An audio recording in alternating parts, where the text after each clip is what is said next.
This is Mr. Evans. In this video we're going to look at job design.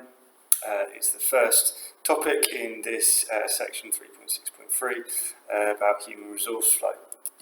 So job design, just like you'd imagine, is the way in which individual roles are arranged within the workplace. So this would include, like if you're looking to design a job, for example, the first thing that you would want to do, if that job doesn't currently exist, and you think there might be a space for somebody within your organisation, say you are you own a coffee shop at a railway station, you may decide that you're extremely busy between 6:30 a.m. and about 9 a.m. and so you need a part-time member of staff to come in. The first thing that you need to do is you need to consider how that job role is going to help your coffee shop, your organisation, fulfil its objectives. You're then going to want to think of the responsibilities of the job holder. It's going to be to turn up between 6:30 and 9, be polite to customers, serve excellent coffee, etc.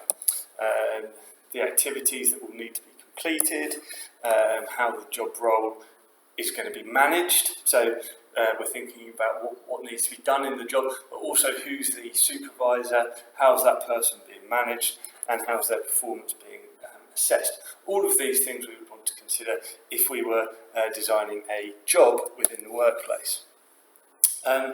So when we're designing jobs, we want to think about, we want to think about organisational performance. How will the way in which we design this job affect labour productivity, unit costs, etc. But as well as those kind of performance measures, we also want to think about how it's going to affect employees' motivation. So there's a few things that we might consider, and we can talk about it in the context of a supermarket. So you may wish to design roles in the organisation in a supermarket so that there's a bit of job rotation or job enlargement, as it's sometimes called.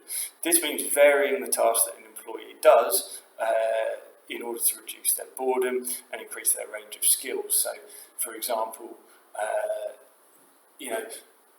there are different roles within a supermarket. You have to stack shelves, there have to be people on the checkouts, there have to be people outside collecting trolleys, there has to be people running bakeries. Okay, you might design a role so a person gets to do a few hours a week of each of those activities. So rather than just employing 10 people to stack shelves, 10 people to work on the checkout, etc., you might have it so that there's some flexibility and maybe they do something on one day and then they're doing the same thing the next. That would be job rotation. The idea is to keep the job, give the job a bit of variety. You could argue, however, that all of those jobs, carry fairly little responsibility. It may be arguable they're not terribly challenging. It's not like people you need a degree to achieve to do those jobs or something like that. So job enrichment is a way of increasing the level of responsibility that an employee has. So maybe someone's role is stacking shelves, but rather than us as managers telling them, right, put this on this shelf, etc., we give them responsibility for how to organise the layout of the shop. We tell them, these are the products that we've got a lot of this month, we need to sell a lot of this. Can you organise the shelving so that it encourages consumers to buy this product, and then we hold them accountable for the decisions that they make. That would give them some responsibility, and we would call that job enrichment. Hopefully it would give them more motivation because they've got more control over the job.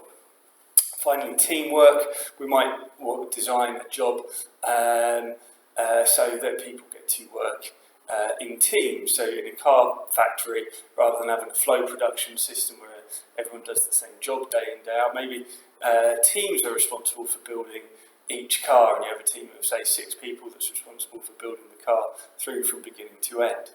And that may increase their motivation and enjoyment of the job. And all of these are about improving the labour productivity, lowering unit costs, making sure the organisation is performing effectively. So, what are the influences on job design? Well, an organisation's corporate objectives have a big impact on the different jobs that are available and are therefore designed. The organisation's management style and how they believe, the attitude they take to workers, theory X versus theory Y. The corporate culture, so somewhere like Google would design a very different job to somewhere like McDonald's. The skill level and experience of employees can have an impact. Some employees may need more supervision than others. The nature of the product will obviously have an impact on the day-to-day activities of those people doing the job role. Finally, can technology be used, or is this a job that doesn't really utilise much technology? All of these have an impact on the day-to-day activities, how the role is managed, and the contribution the role makes towards the corporate objectives.